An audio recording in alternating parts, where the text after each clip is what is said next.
Welcome to Brazil, everyone.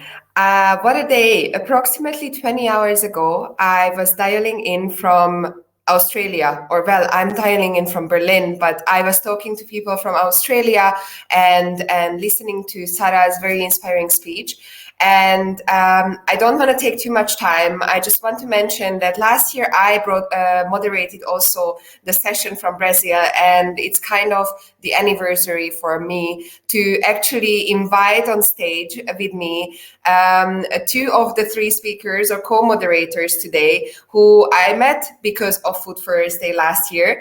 And they are also part of our amazing Climate Shaper community because they attended our Food and Climate Shaper Bootcamp, what we co-organize with the Food and Agriculture Organization of the United Nations.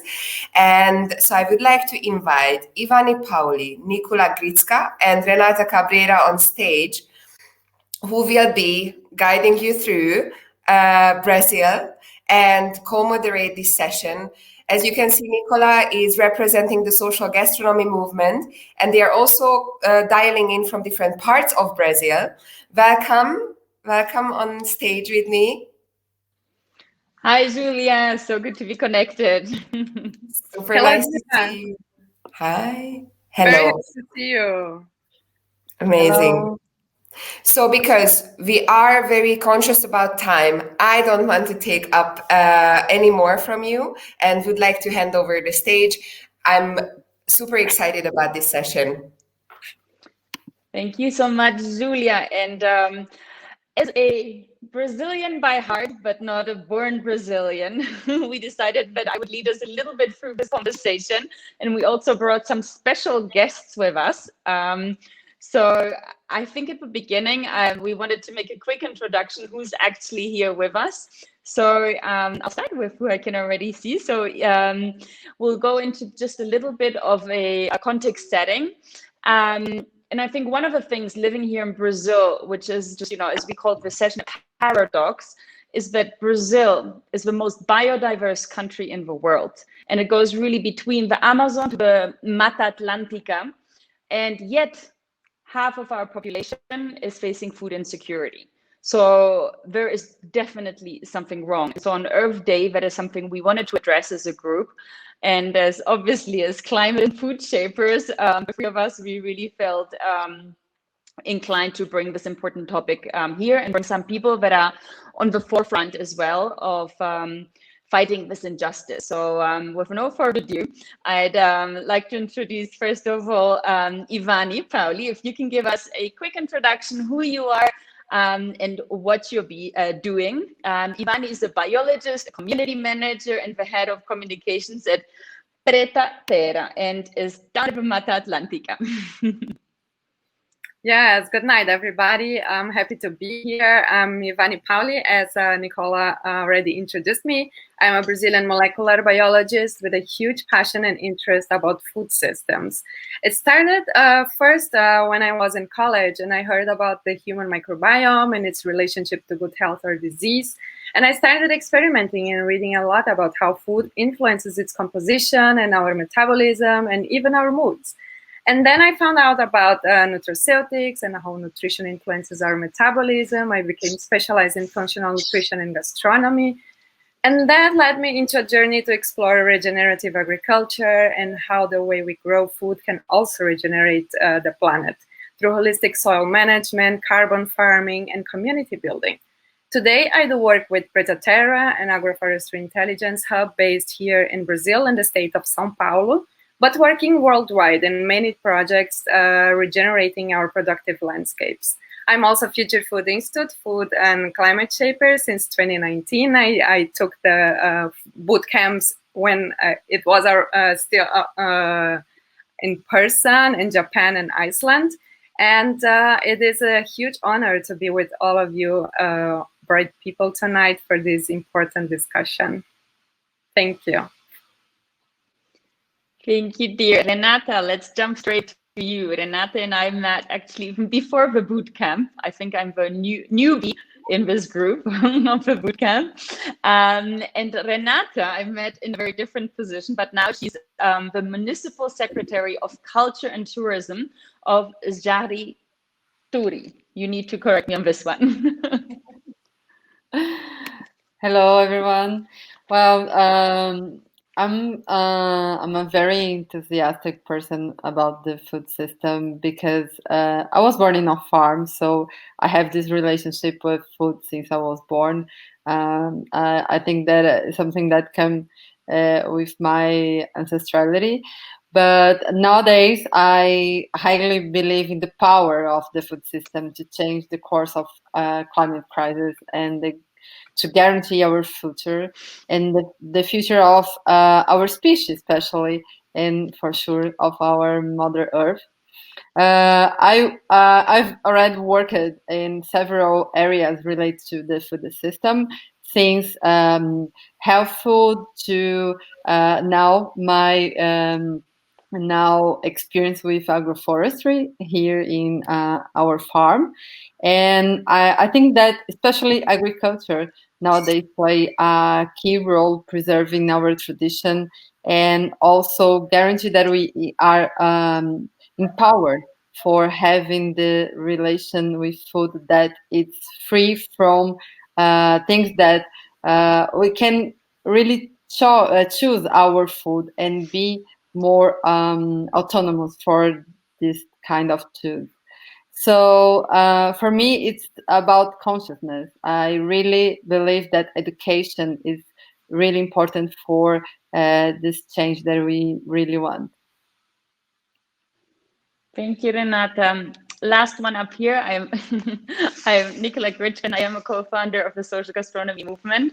And I'm actually calling in from the south of Brazil, in Curitiba. So we're all in different parts of Brazil. And with no further ado, I also wanted to introduce our two special guests that we have today to make our map of Brazil a bit more complete. So if we can just zoom in on them. I don't know if you can already see them.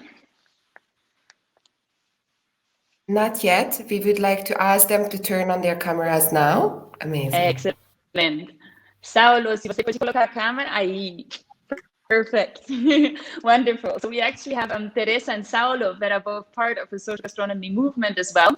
And we'll make a quick introduction with the two of them as well. Both of them actually cooks, but coming from very different angles. So I'm going to go, ladies, first quickly with a quick introduction, Teresa, who you are. But Teresa is a chef, designer, and the founder of Instituto Maniva and Eco Chef Group. And I love it how going from an ego chef to an eco chef. And she's also with a very special campaign that we're going to hear about after, which is Alimenta Manaus. So focusing on feeding Manaus. With no further ado, Teresa, for a quick introduction, and then we'll pass to Saulo so we can start our dialogue. Yes, hi everyone. So good to be here to talk about the earth, this wounded creature. So I'm like Nikki said, I'm a chef. I've been a chef for all my life, and I founded Instituto Maniva in 2007. Now I work making this bridge, this lost link between producers and citizens, and I think food can change many things. That's it. Thank you, Teresa. And with no further ado, I'm also going to make a quick introduction to Saulo Jennings. He's a cook, a community leader. He actually has an amazing restaurant in the Amazonas area, the Casa do Saulo. And he's also the founder of Tapajós Vivo and Cozinha Tapajós, the Amazon, which is a very special initiative, again, but we'll be a little bit after. And I personally was able to be invited and explore some of the beauties of that amazing river. So, querido Saulo, se você quer fazer uma pequena introdução de você, e aí a gente começa com o debate. Hi, sorry, I don't speak English, I speak Portuguese. Boa noite a todas, é um prazer imenso estar aqui nesse debate tão importante, principalmente no Dia do Planeta. Como a gente cuidar melhor do planeta, começando dos pequenos detalhes, dos pequenos grãos de areia que compõem esse planeta e das pequenas gotas de água que formam principalmente uma das maiores bacias que é aqui a Amazônia. E me sinto hoje responsável em unir um pouco isso aí, né? E de captar pessoas, principalmente as pessoas que vivem diretamente na Amazônia e vivem diretamente da Amazônia. Como comer, como ter relação entre a comida, entre a vida das pessoas, entre o trabalho e entre o tão chamado progresso. Então, hoje eu sou responsável por isso, meu trabalho é esse, de fazer essa união e como essa união ser mais harmônica e melhor para o nosso planeta Terra. Obrigada e obrigada por seu lindo trabalho. So I want to throw out a first question that links us directly to the title of the session as well, about the biodiversity of Brazil being a paradox. So I want to throw it to whoever, since we want to open this as a bit of a discussion. Whoever wants to jump on the question, jump, and we can further then deepen the dialogue around it. But my question is, how did we get there? Like, how is it even possible that Brazil offers everything to us, and yet we have half of our population going food insecure? Don't be shy. Otherwise, I'm going to call on you. We should speak. That's the idea. We just yes. Okay. Go, Teresa. Yeah, I think to talk about hunger is a big subject, because everyone knows that today in the world there is enough food production to feed everyone. So it's not a question of production, it's a question of distribution. And if we talk about distribution, we talk about distribution of also wealth and finance world. So that's why we have this paradox. Like the Amazon, like you said, Nikki, is the birthplace of the largest amount of biodiversity in the world. Although it's this very important place, many people there are hungry now at this moment. Like you spoke about the campaign that we started, Instituto Maniva started there. We started because there are some eco chefs that live there, some of the chefs of my group, and I phoned them up when I heard they were, like having problems with oxygen because they lack oxygen. And she told me it's not only oxygen, they are lacking food. People are, calling in my door asking for food. So this is a big paradox. You are in the middle of the largest biodiversity and people are knocking in her door for food. So we decided we wanted to get some money from people and from our network and send some money, like philanthropic campaign, but also try to understand which kind of food people wanted to eat.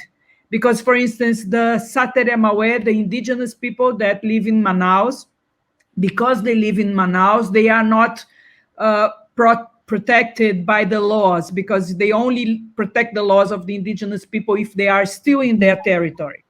So those people were, hungry, but they don't eat everything. For instance, they don't eat garlic and onions, and people were giving them garlic and onions. They eat manioc flour and fish every day, and people weren't giving them manioc flour and fish. So we decided to make this network to understand who these populations were, what they need to eat, not only for survival, but only for their mental health, their spiritual health. And so we mapped the production, we mapped the people that extractivists, agriculture, fishermen, and we mapped the group, the people that needed to be fed. So what I mean about this, it was a wonderful campaign. We got money very quickly, even from abroad. But the thing is, that shows how it's a question of distribution, it's a question of connecting those lost links. And I think this is really an issue of how to make this weave, this beautiful, I don't know, like embroidery of earth, like connecting all the people that should be connected anyway, but they are not. So I think I'll leave it here.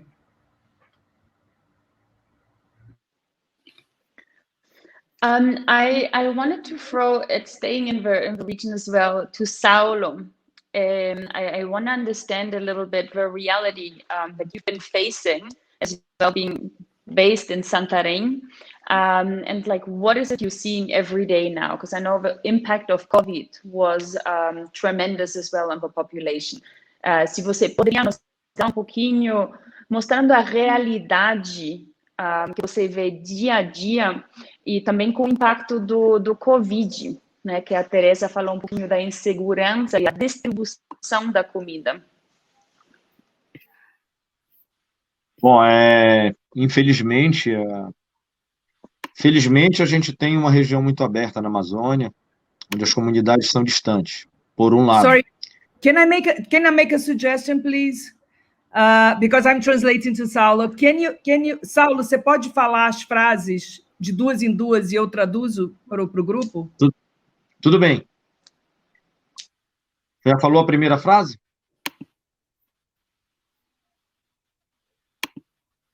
E, Teresa, tá me ouvindo aí? Estão ouvindo? Tá. Pode falar, Saulo. Então a Amazônia, as distâncias geográficas dos povos que vivem ribeirinhos, ele ajuda e prejudica. So the distance between the people, it's huge. It's a long distance. So that is good thing and bad thing. Ajuda no primeiro momento para que a doença chegou um pouco depois. So that was helpful because the disease of COVID took a while to get there. E prejudica porque quando eles precisaram de assistência médica, ficaram distantes. But it was bad when they needed help from healthcare, it was far away.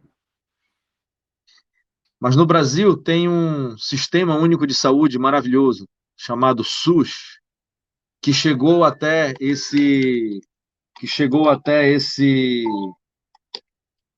povo que está afastado dentro da Amazônia.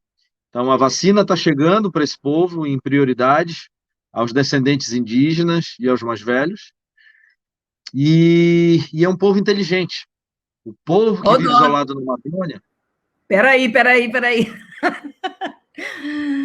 So, we have an extraordinary healthcare system in Brazil called SUS, and that's why the indigenous people, even living very far from the towns, they are getting vaccinated.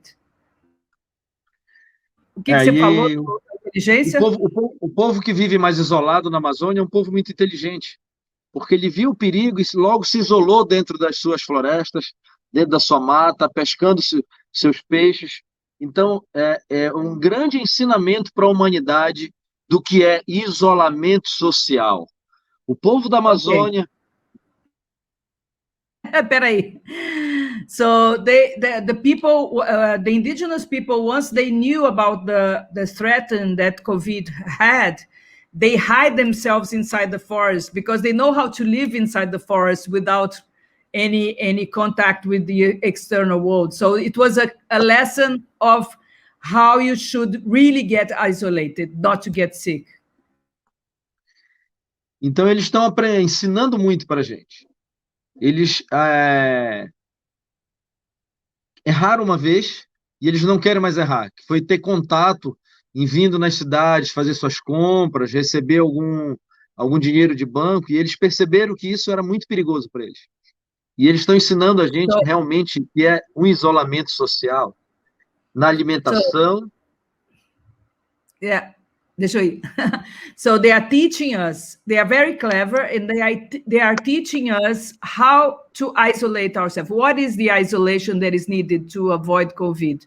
They did the first mistake, and they don't want to make it again.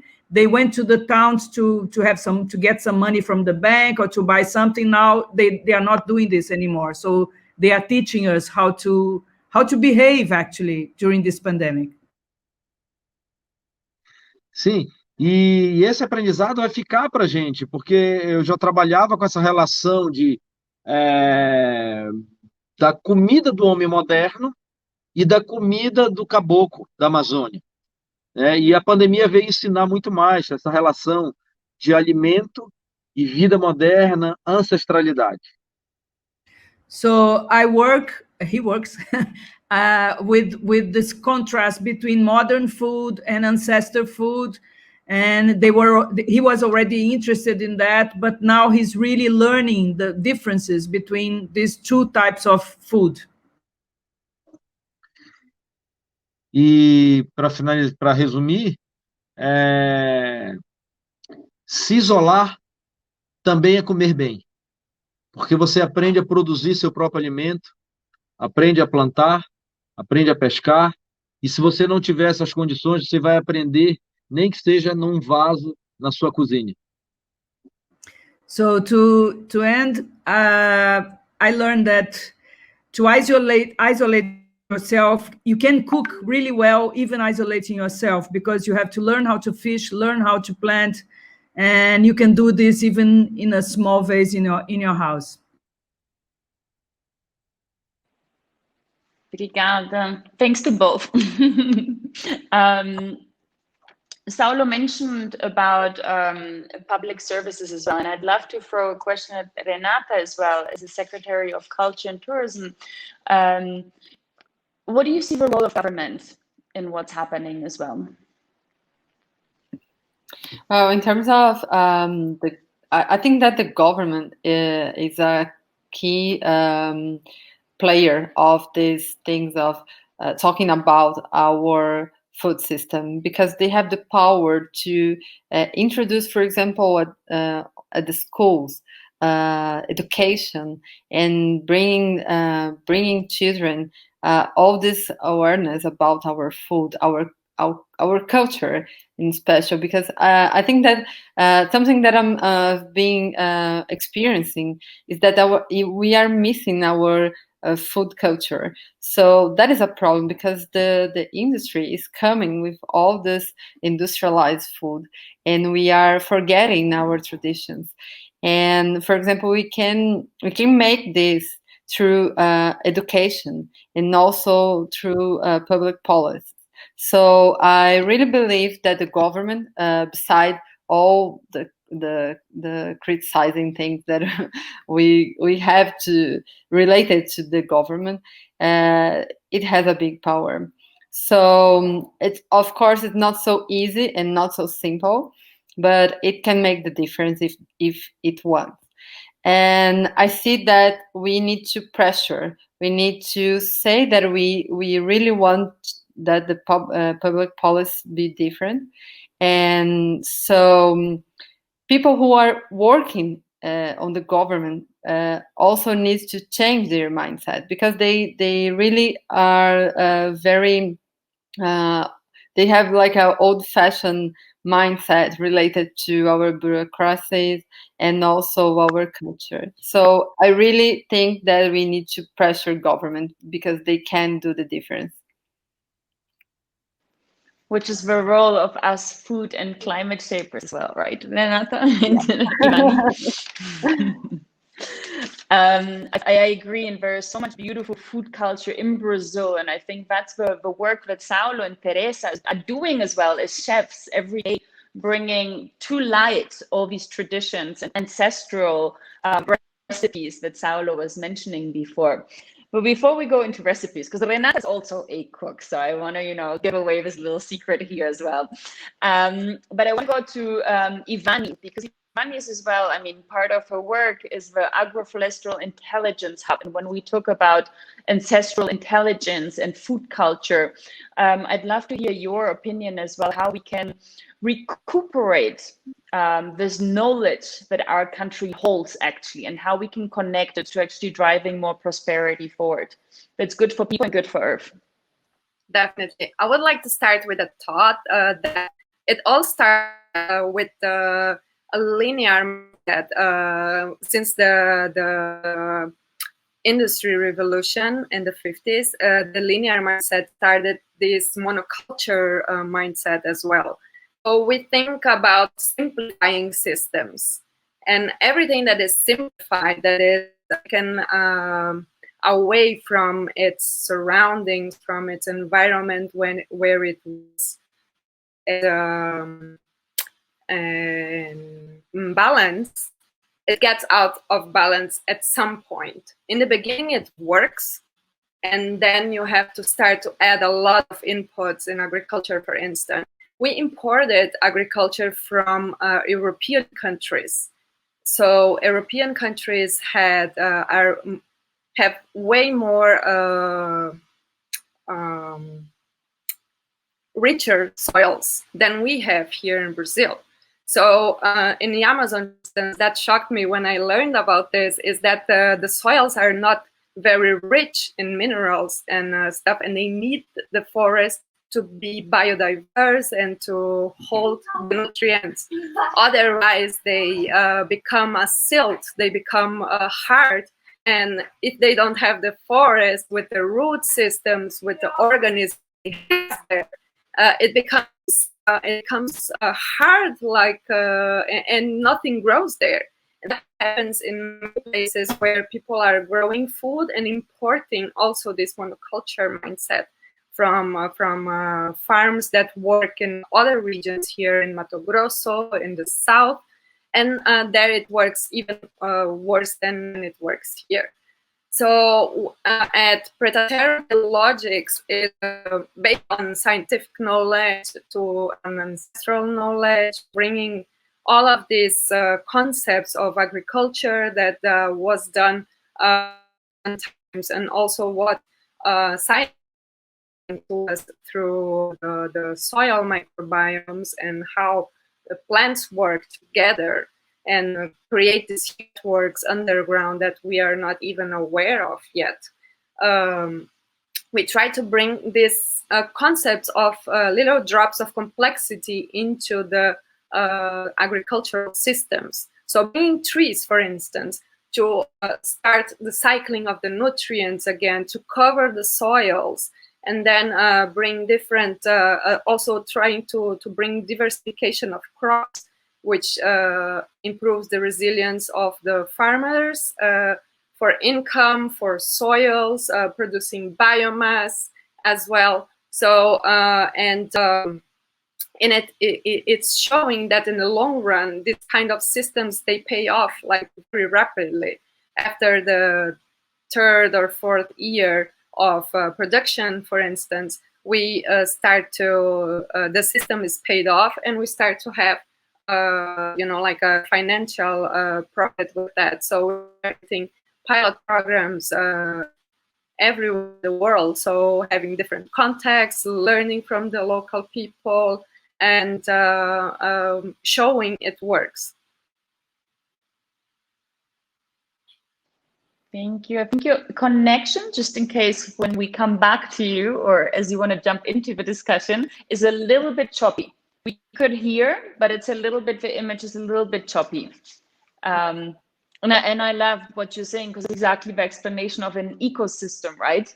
Like the soils need the forest. It's that interdependence of things, and that's what provides us the biodiversity. So I really think that's what we're talking about. And I know that Teresa, you talk about going from an ego chef to an eco chef. And I think that comes exactly what's the role of a chef as well here in Brazil, because our focus today is Brazil. What's the role of Brazilian chefs like yourself and Saulo to actually feed into that ecosystem or restore this ecosystem?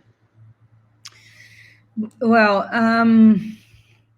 I truly believe that chefs and cooks have a very strategic position in the food system, but not if they take the products as products instead of food and promote themselves with that. I think that chefs and cooks that want really to be of help for the food system change, they need to put themselves at service.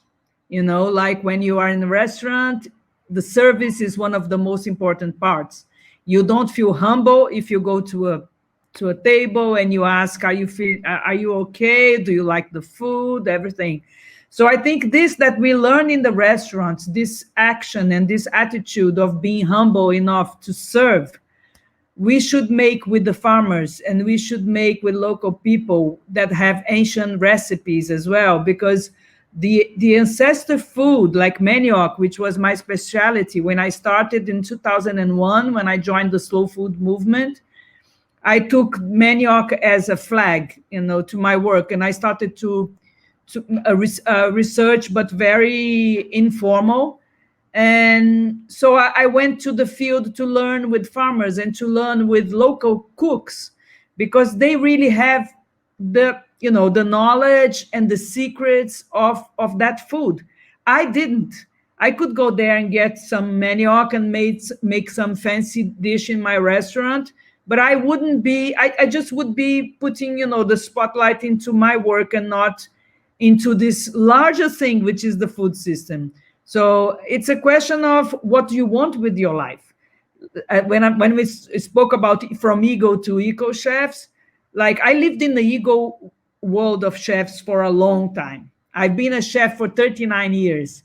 So I can tell you, I don't like it. It's not my taste. I think it's very boring, actually. But some people like that, and so there are people that shouldn't try to do anything else. Just take care of your menu and your cooking. Okay, no problem with that. But the people that really want to work with the food system, with ancestor food, they should know that they won't be in the spotlight. Who's going to be in the spotlight is the local guys, the local farmers, biodiversity, and the local cooks. And if you like that, great. If you don't, go back to your restaurant. Thank you, Teresa. And Ivani, just to confirm, I can see your image really clear now. So whatever you did, that was good. Saulo, on that note, and I was not planning on going the same way that I did before, but it's just like the bridges are being held very easily. But Saulo, we talked about food culture, and now Teresa also spoke about, for me, you are an eco chef. And he doesn't even call himself chef. He says, I'm a cook. I'm a community leader, and I'm a cook, because that's what I do, what is my passion. And another passion of Saulo's is to recuperate these ancestral recipes. And he has a lot of stories because he works locally, bringing the spotlight to local community members that actually hold this knowledge. And I met a woman. Anyway, I want to learn, Saulo, if you could share one little story with our group here from someone on the grounds that's really representing this local knowledge and this ancestral knowledge as well of the Amazon River.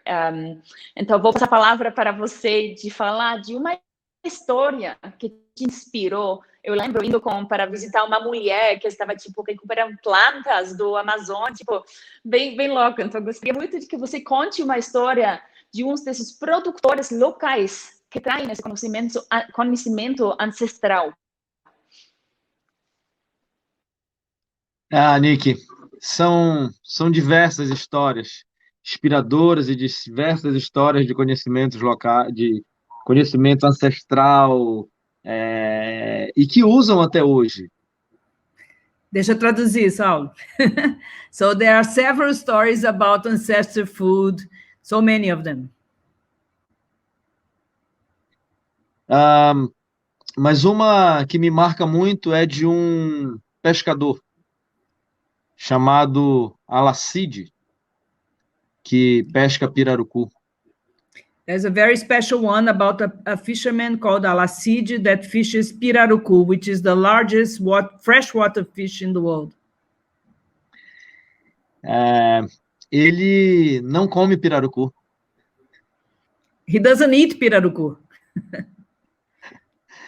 Então, e ele vive na várzea. Várzea é a terra que fica 6 meses submersa e 6 meses com terra. Então, eles aprendem a conviver, né? He lives in the várzea, which is the land that stays 6 months dry and 6 months filled with water of the river that floods. Aprendem a conviver nessa relação de água e terra durante a vida toda e durante o ano todo. So they learn how to live with this relationship between time of water and time of earth during their entire life. E o resumo da história é que ele diz: se tiver que comprar alguma coisa na cidade, eu não tenho por que viver na várzea. So to resume, he says, if I need to buy anything from the town, I don't... Pode repetir? Se tiver que comprar alguma coisa da várzea, da Se cidade? tiver que comprar alguma coisa na cidade, eu não tenho por que viver na várzea. Okay. If I need to buy anything from town, that's no reason to live in the várzea, in this land. Então, essa é uma técnica, na verdade, ancestral de viver com a natureza. O que ele quis dizer foi isso, que você tem que saber conviver com a terra e com a água. Se a gente não tiver a capacidade de viver na natureza, não tem por que viver. Então, não é que a pessoa da cidade vai ter também tanto acesso à natureza, mas respeitar. Peraí que eu já me perdi. So, this is like a lesson of how to live with nature, side by side with nature. So what he's teaching is that if you don't know how to adapt yourself, you don't survive. So it's very important to know how to live with nature. You have to adapt. E esse é o grande ensinamento ancestral, que mesmo morando na cidade, você tem que respeitar, então, o que vem da natureza, que vem da água e que vem da terra. So this is the most important lesson, that even if you live in the town, you have to respect what comes from the water, what comes from the land. E eles não comem o pirarucu porque é o grande produto de vida deles. Então, eles comem os outros peixes que estão ao redor do pirarucu.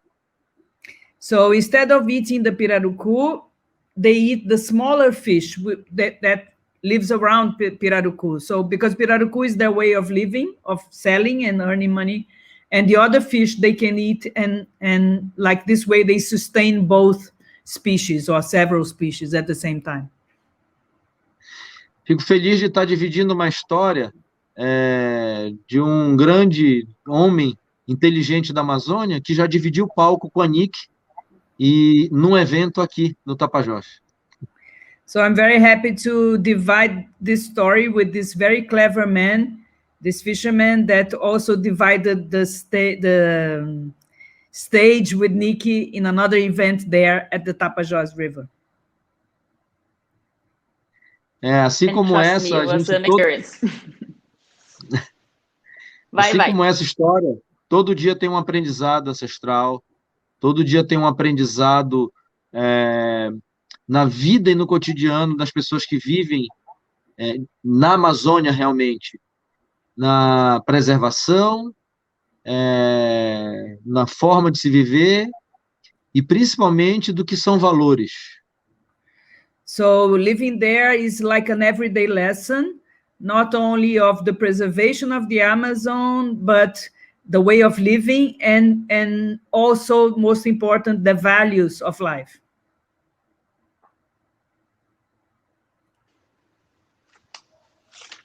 Okay. I mean, perfect. I have to say, please, anyone, but as soon as we can travel, you have to go. That's all I can say, and discover that, and but living with nature. And I think one of the beautiful things being Earth Day today, we are nature, we are Earth. And so in this, what Ivani was talking about, the balance before. So it's about reestablishing this balance as well, right? And Renata, I promise I was not trying to go the same exact order, but it like created this perfect bridge. You spoke about consciousness in your introduction, and I think we need a renaissance. Like we can no longer wait. We need this awakening, right? So if you could speak to us a little bit about this consciousness, this awakening that's happening in Brazil and needs to be accelerated, I think that would be amazing.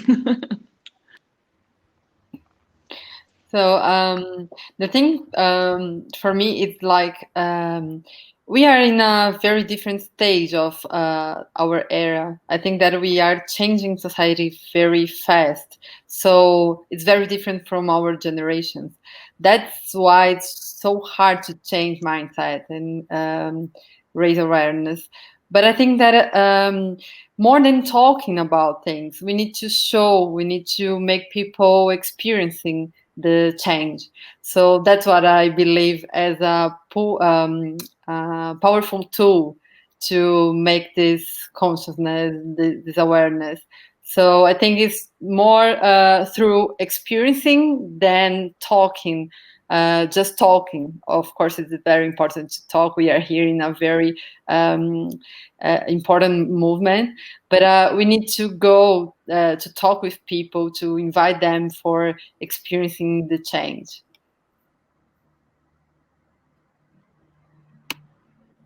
Talking and educating. Let's not forget your first point, and I agree 100% on that. And Ivani, I know actually that you've done the boot camp twice. So that's all about being open to learning, to that of what the Future Food Institute offers us as well, and the education part. And we are advocates as food and climate shapers. So how are you advocating? How are you acting and bringing that experience that Renata was saying, that that's what we need. We don't need more talk, we need action. Exactly. That's a really good point. No, we can't see. There. Yeah, that's the important point. When you experience things, you something in your mind shifts. It's like the astronauts when they go to the space and they have the overview effect of the Earth, and they saw it so and it's so fragile at the same time, and we don't realize this when we are here on the ground. So it's about having these experiences, going into the Amazon, experiencing planting some food, at least like your spices, you know, like have a small pot and plant your spices. It's about having cooking, going with the pans with your family around the table and talking about things, the small things. You don't need to wait for big events for creating change and to inspire other people. And I'm trying to, since I took the boot camps in Japan and in Iceland and twice online,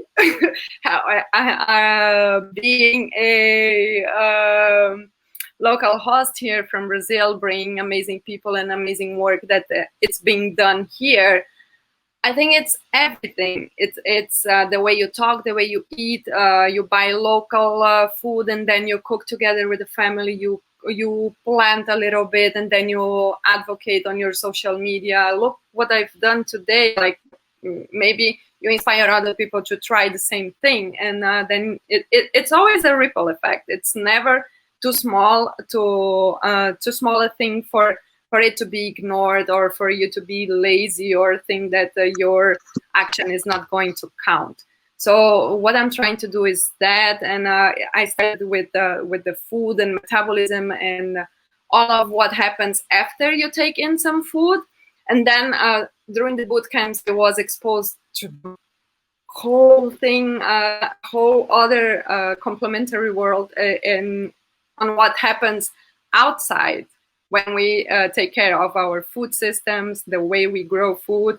It's all connected, and I see the beautiful connector is the microbiome in our guts, in the soil. What's good for the microbiome in the soil is good for the microbiome in the gut. And you know, like our mitochondria loves what's good for the microbiome. So everything is just is this one thing. I was in a very different field before the boot camps and all of this search. And then I just discovered this one thing. That if there is one thing you want to do, it's just like learn about what you eat and how it affects your body and the environment. The two houses you have, like your body and earth. Julia. when you pop up on screen, that's never a good sign. Oh, come It's on. always amazing. I just but... wanted to compliment you, but yes, I am afraid we have to conclude our session. I would like to thank you that you use Brazil and the diversity of the food system there to also show how you can lead by example, how you can use those practices, what you mentioned, how you mentioned the different stakeholders and actors along the food value chain, how to take action towards a more sustainable future. And yet we need to conclude this session. I'm pretty sure that I will have other projects to work on with you, all of you together, as we did on the boot camps and on the Nutrition for All research and different activities. So I would like to thank you all for your time and hand over to our very next session. If I'm not mistaken, to Eve, who is already waiting for her turn. Thank you so much. Thank you, Julia.